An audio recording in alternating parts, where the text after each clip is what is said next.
నమస్కారం news bulletin కి స్వాగతం. నా పేరు సుమలత. వార్తల ముందుగా హెడ్లైన్స్.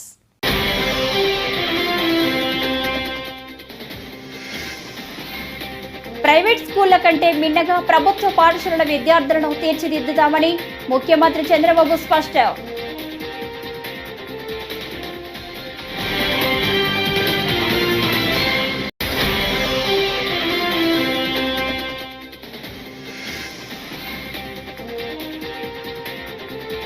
హుస్సేన్ సాగర్ తీరంపై వాయుసేన రిహార్సల్స్.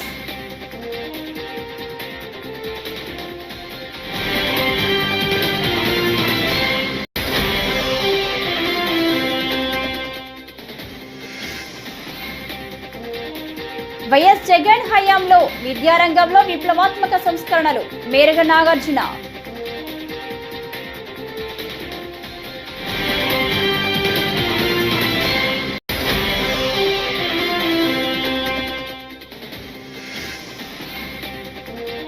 ఏపీకి మరోమారు భారీ వర్షాల ముప్పు. బంగాళాఖాతంలోనే నేడు అల్పపీడనం.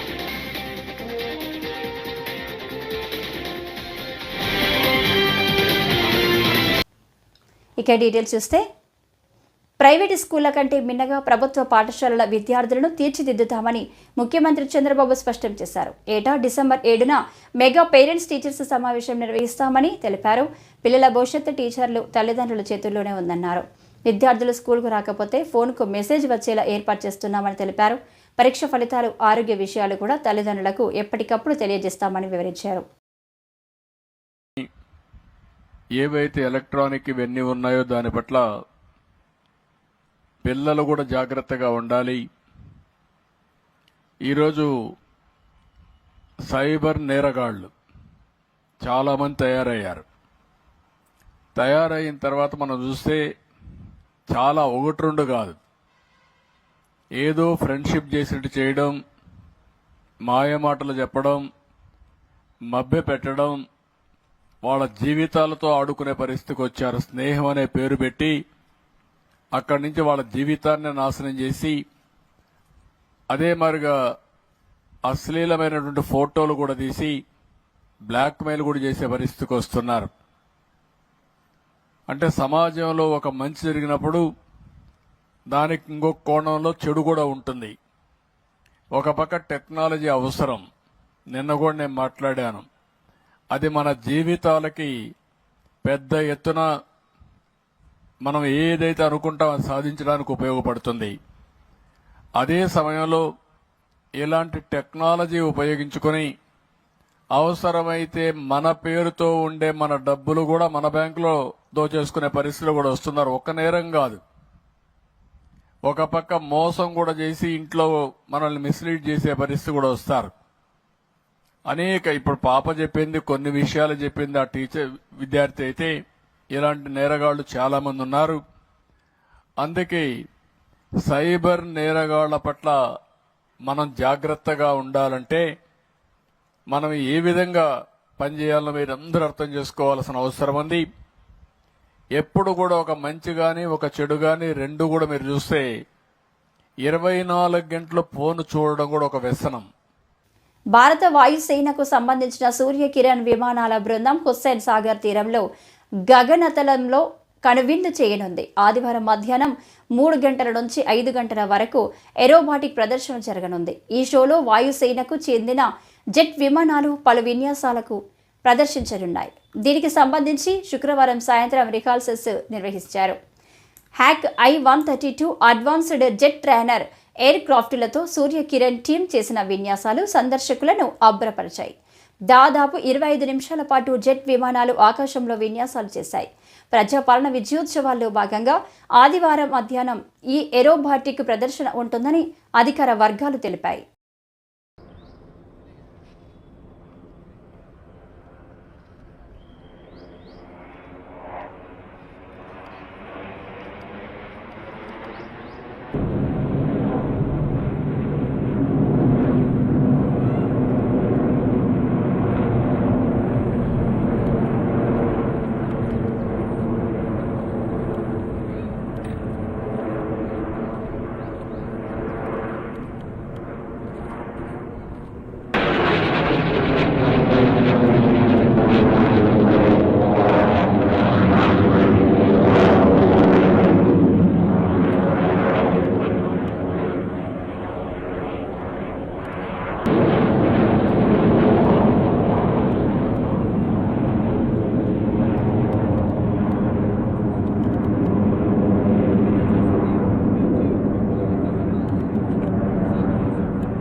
వైఎస్ఆర్సీపీ అధినేత వైఎస్ జగన్మోహన్ రెడ్డి తన హయాంలో విద్యారంగంలో ఎన్నో సంస్కరణలు తెచ్చారని, మధ్యాహ్న భోజనం దగ్గర నుంచి స్కూళ్ల బాగు వరకు అన్నింటినీ అభివృద్ధి చేశారని మాజీ మంత్రి మేరుగ నాగార్జున గుర్తు చేశారు.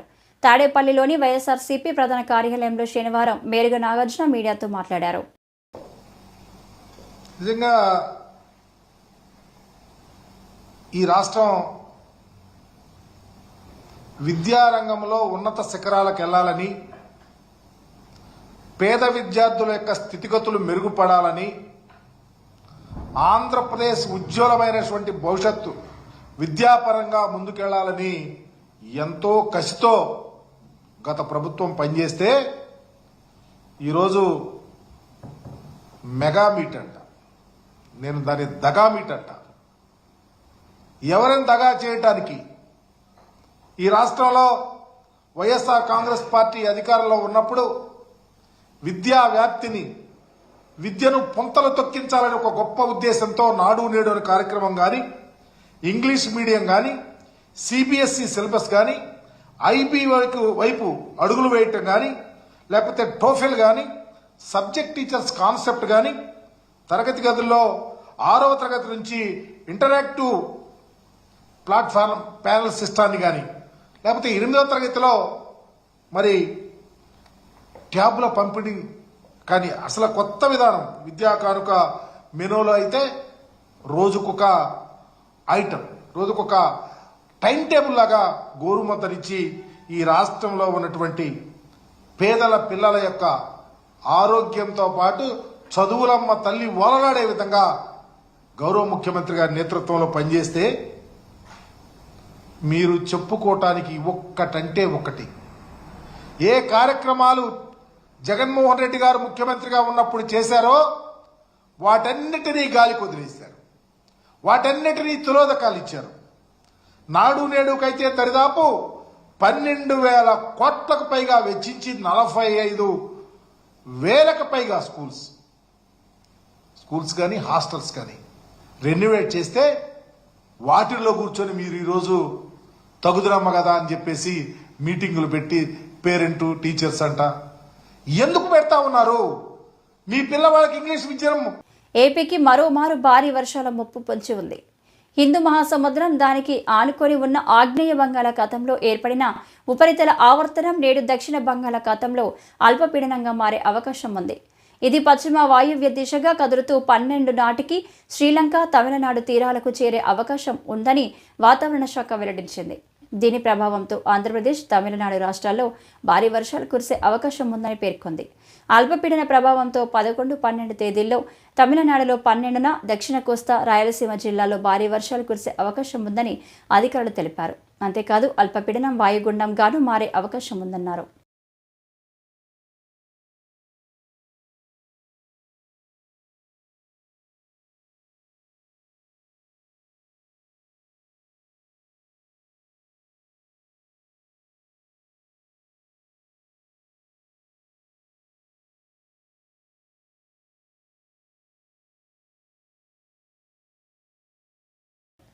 మార్ఫింగ్లు, ఫేక్ న్యూస్ ఫ్యాక్టరీ, టీడీపీఏ ఆ పార్టీ అధికారిక ఖాతా నుంచే అసభ్యకర పోస్టింగ్స్ వస్తున్నాయని వైఎస్ఆర్సీపీ లీగల్ సెల్ అధ్యక్షుడు మనోహర్ రెడ్డి వెల్లడించారు. వైఫల్యాలు ప్రశ్నించడం నేరం అన్నట్లుగా కూటమి ప్రభుత్వం వ్యవహరిస్తుందని, ఆ దిశలోనే కేసులు నమోదు చేయడంతో పాటు అక్రమ అరెస్టులు చేస్తూ వేధింపుల పర్వం కొనసాగిస్తుందని మండిపడ్డారు. ప్రతిపక్షాలు చేసే మంచిని కూడా చెడుగా ఎల్లో మీడియా చిత్రీకరించి ప్రజలను వంచన చేస్తుందని వైఎస్ఆర్సీపీ కేంద్ర కార్యాలయంలో మీడియాతో మాట్లాడిన మనోహర్ రెడ్డి చెప్పారు. ప్రభుత్వాన్ని ప్రశ్నించే సందర్భంలో పెడుతున్నటువంటి పోస్టింగులను కూడా వాళ్ళు సహించలేక వాళ్ళపైన అక్రమ కేసులు పెడతా ఉన్నారు. నేను ఒక ఎగ్జాంపుల్ చెప్తా, అనేక ఎగ్జాంపుల్స్ ఉన్నాయి. కానీ ఒక మన కేస్ స్టడీ కోసం ఇంటూరు రవికిరణ్ అనే సోషల్ మీడియా కార్యకర్త నే ఉదాహరణగా తీసుకుంటే, అతని పోస్టింగ్స్ ఎక్కడే కానీ అశ్లీలత కానీ, తిట్లు కానీ, అసభ్యత కానీ ఎక్కడా ఉండవు. ప్రభుత్వాన్ని ప్రశ్నించినట్టు, కొరడాలు జిలిపించినట్టు, దీన్ని రెక్టిఫై చేసుకోండి అని చెప్పినట్టు అతనివన్నీ ఉంటాయి. వాటిలో ఒక 10-15 అంశాలు జనం దృష్టికి తీసుకెళ్లాలి కాబట్టి ఏది న్యాయమో తేల్చాల్సింది ప్రజానీకం కాబట్టి వాళ్ళందరికీ ఇది తెలియజెప్పడానికే ఈ ప్రెస్ మీట్ ఏర్పాటు చేయడం జరిగింది. ఫస్ట్ రవికిరణ్ ఈవీఎంలో హ్యాకింగ్ జరుగుతున్నాయి అని మస్క్, అమెరికాకు చెందిన మస్క్ సంచలన ట్వీట్ చేశాడు. దానిపైన చాలా పరిశోధనలు జరిగినాయి. ఆ సందర్భంలో విజయనగరంలో పోలింగ్ జరిగే రోజుకి 50% ఉండే బ్యాటరీ కౌంటింగ్ జరిగే నాటికి 99% ఉంది ఆ బ్యాటరీలో.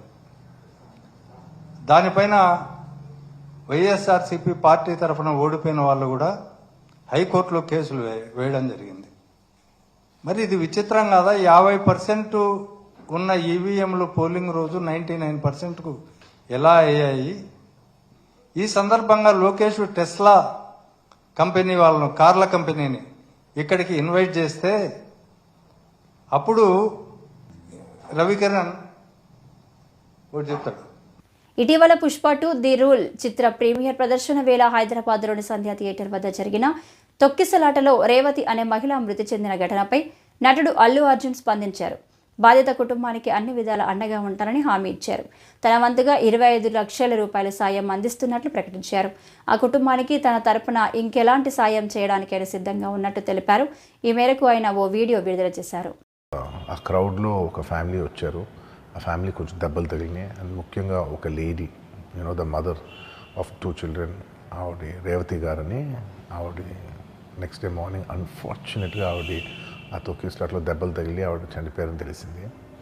ఆ తెలియగానే మేము సుకుమార్ గారు, మేమందరం మొత్తం ఎంటైర్ టీమ్ ఆఫ్ పుష్ప అందరం సడన్గా డిసప్పాయింట్ అయిపోయి ఒక షాక్లోకి వెళ్ళాము. ఎందుకంటే అసలు ఇది వెరీ అన్ఎక్స్పెక్టెడ్. ఎందుకంటే లాస్ట్ 20 ఏళ్ళుగా ఆల్మోస్ట్ అన్ని సినిమాలకి మెయిన్ థియేటర్కి వెళ్ళి సినిమా చూసి వస్తాం అనేది ఒక తెలియని ఆనవాయితీ లాంటిది. అండ్ ఇన్నేళ్ళుగా ఎప్పుడు జరగలేదు. సడన్గా ఇది జరిగేసరికి మేమందరం కూడా చాలా డిసప్పాయింట్ అయ్యి చాలా షాక్లోకి వెళ్ళాం. ఈ న్యూస్ తెలిసిన వెంటనే ఆన్ ద ఫస్ట్ డే మేము కానీ ఎవరం కానీ టీం కానీ ఎవరం కానీ ఈ పుష్ప సెలబ్రేషన్స్లో యాక్టివ్గా పాల్గొనలేకపోయాం. We all feel very sad. ఎందుకంటే మేము సినిమా తీసేదే జనాలు థియేటర్కి వచ్చి ఎంజాయ్ చేయాలని. అలాంటి థియేటర్లో ఇలా ఒక ఇన్సిడెంట్ అయ్యేసరికి వి ఆల్ అది మాటలో చెప్పలేకపోతున్నా. Firstly, I would like to say condolences to the entire family. మొత్తం రేవతి గారి ఫ్యామిలీకి condolences from me and the entire team of Pushpa. మేము ఏం చేసినా ఈ లాస్, మేము ఏం చేసినా ఎంత మాట్లాడినా this loss can never be covered. And మా సైడ్ నుంచి what we would like to say is that we want to tell you that we're emotionally there for you. మీకు ఏం కావాల్సిన, మాకు కుదిరినంత శక్తిలో మీకు ఏ హెల్ప్ కావాలన్నా ఎలా కావాలన్నా we like to tell you that we like to be there for you. ట్రాన్స్జెండర్లకు Telangana ప్రభుత్వం అండగా ఉంటుందని ముఖ్యమంత్రి రేవంత్ రెడ్డి హామీ ఇచ్చారు. ఎస్డీఆర్ఎఫ్ ప్రారంభోత్సవ కార్యక్రమంలో ఆయన ప్రసంగించారు. ట్రాన్స్జెండర్ సమాజంలో గౌరవంగా బ్రతికేలా వారిని ట్రాఫిక్ అసిస్టెంట్లుగా నియమిస్తున్నట్లు తెలిపారు. వారికి డబుల్ బెడ్రూమ్ ఇళ్లను ఇస్తామన్నారు. వారి ట్రాఫిక్ సిగ్నల్స్ వద్ద అడ్డుకోవడం మానేసి ప్రభుత్వ ప్రోత్సాహంతో బాధ్యతాయుతంగా మెలగాలని సీఎం రేవంత్ సూచించారు. ట్రాఫిక్ సిగ్నల్స్ దగ్గర ట్రాన్స్జెండర్లు అడుక్కునే వాళ్ళని నేను చూసిన.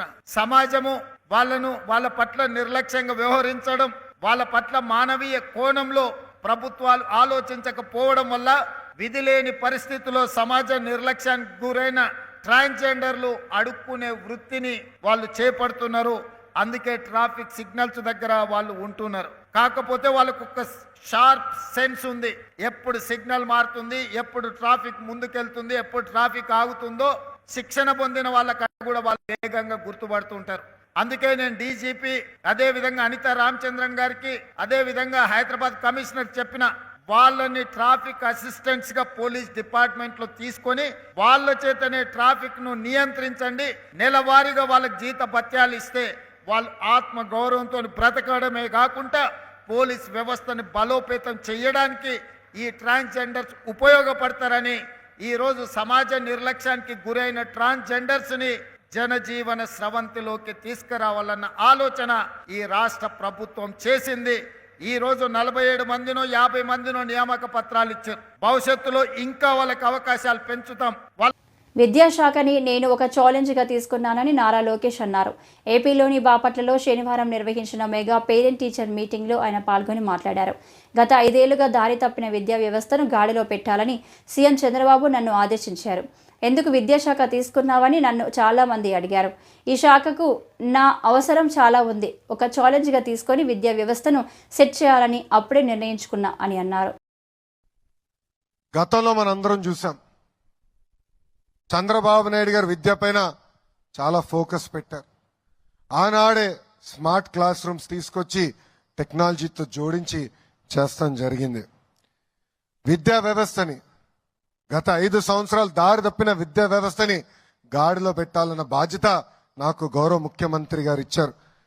విద్యాశాఖ అంటే ఎన్నో సవాళ్ళు, సంఘాలుంటాయి. ఒక నిర్ణయం తీసుకోవాలంటే పిల్లల భవిష్యత్తు దానిపైన ఆధారపడి ఉంటుంది. నేను విద్యాశాఖ మంత్రి అవుతున్నానంటే 99% మంది నాకు మెసేజ్ పెట్టి ఆ శాఖను ఎందుకు తీసుకుంటున్నావు అని అడిగారు. ఆ రోజే నేను అనుకున్నా, అబ్బా ఇది అద్భుతమైన శాఖ, ఇక్కడ నా అవసరం ఉంది, ఒక ఛాలెంజ్ గా తీసుకుని వ్యవస్థని సెట్ చేస్తానని మనసులో అనుకున్నాను. గతంలో చూసాం, ప్రతి కార్యక్రమంలో పార్టీ రంగులుండేది, ప్రజాప్రతినిధులు రాజకీయ నాయకులు ఫోటోలు ఉండేది. గౌరవ ముఖ్యమంత్రి గారు చెప్పి అన్నిట్లో ఫోటోలు తీసేశాం. ఈ రోజు మీరు చూస్తే మీకు ఇచ్చే రిపోర్ట్ కార్డులో ఎవ్వరి ఫోటోలు లేవు. రాబోయే సంవత్సరం ఇచ్చే పుస్తకాల్లో రాజకీయ నాయకుల ఫోటోలు ఉండవు, పార్టీ రంగులు ఉండవు. అంతేకాదు, పాఠశాలలో ఏమైనా సంక్షేమ కార్యక్రమాలు చేయాలంటే పెద్దల పేరు పెడతాం జరిగింది. దాంట్లో భాగంగా డాక్టర్ సర్వేపల్లి రాధాకృష్ణ గారి పేరుతో స్టూడెంట్ కిట్లు ఇస్తున్నాం. ఇంకో పక్కన డొక్క సీతమ్మ గారి పేరుతో మధ్యాహ్న భోజనం కూడా మన ప్రభుత్వం ఈరోజు. ఆదోని మున్సిపాలిటీలోని ఇంజనీరింగ్ విభాగం కార్మికుల సమస్యలు జిల్లా రాష్ట్ర స్థాయి అధికారులతో చర్చించి పరిష్కరిస్తామని స్థానిక ఎమ్మెల్యే డాక్టర్ పార్థసారథి తెలిపారు. శనివారం ఆదోనిలోని ఎమ్మెల్యే క్యాంపు ఆఫీసులో మున్సిపల్ ఇంజనీరింగ్ యూనియన్ నాయకులు కలిసి సమస్యలతో కూడిన వినతి పత్రాన్ని అందించారు. సానుకూలంగా స్పందించిన ఎమ్మెల్యే సమస్యలను ప్రభుత్వం దృష్టికి తీసుకువెళ్లి పరిష్కరించే దిశగా పనిచేస్తామన్నారు. ఈరోజు ఆదోని మున్సిపాలిటీకి సంబంధించిన ఇంజనీరింగ్ విభాగం సంబంధించినటువంటి కార్మికులు ఈరోజు నన్ను వచ్చి కలిశారు. ఒక వినతి పత్రం కూడా ఇచ్చారు. దీని ప్రకారంగా వీళ్ళు చాలా ఇబ్బందులు ఎదుర్కొంటున్నట్టుగా అర్థమవుతా ఉంది. ఈ ఆదోనిలోనే సుమారుగా 200 మంది ఇలాంటి అవుట్సోర్సింగ్ ఎంప్లాయీస్ ఉన్నారు. సాధారణంగా రిక్రూట్మెంట్ ఆగిపోయింది రాష్ట్రంలో. గత 5 సంవత్సరాలుగా జగన్మోహన్ రెడ్డి ప్రభుత్వంలో రిక్రూట్మెంట్ లేదు, కొత్తగా ఉద్యోగాలు లేవు, ఏం లేదు. ప్రభుత్వ ఉద్యోగాలు అసలు 0 వచ్చినాయి. అవుట్సోర్సింగ్ పద్ధతిలో ఉద్యోగాలు తీసుకున్నారు. సుమారుగా 200 మంది ఉండాల్సిన సందర్భంలో కేవలం 112 మంది మాత్రమే ఆదోనిలో ఉన్నారు. రాష్ట్ర వ్యాప్తంగా ఆలోచన చేస్తే సుమారుగా 43,000 మంది ఉద్యోగస్తులు ఈ రకంగా అవుట్సోర్సింగ్ పద్ధతిలో పనిచేస్తూ ఉన్నారు. వీళ్ళు 5 ఏళ్లుగా పనిచేస్తున్నారు, 10 ఏళ్లుగా పనిచేస్తున్నారు, 20 ఏళ్లుగా పనిచేస్తున్నారు. వీళ్ళకి పర్మనెంట్ చేసే పరిస్థితులు కనపడతలేదు. పోనీకి పర్మనెంట్ చేయట్లేదు కానీ జీతాలు ఏమైనా పెంచుతున్నారా అంటే ఎప్పుడో ఇచ్చిన జీతాలు ఇప్పటికీ కూడా అలాగే కనబడతా ఉన్నాయి. వీళ్ళందరికీ కూడా మామూలు ఎంప్లాయీ. ఈ వార్తలు ఇంతటితో సమాప్తం. నమస్కారం.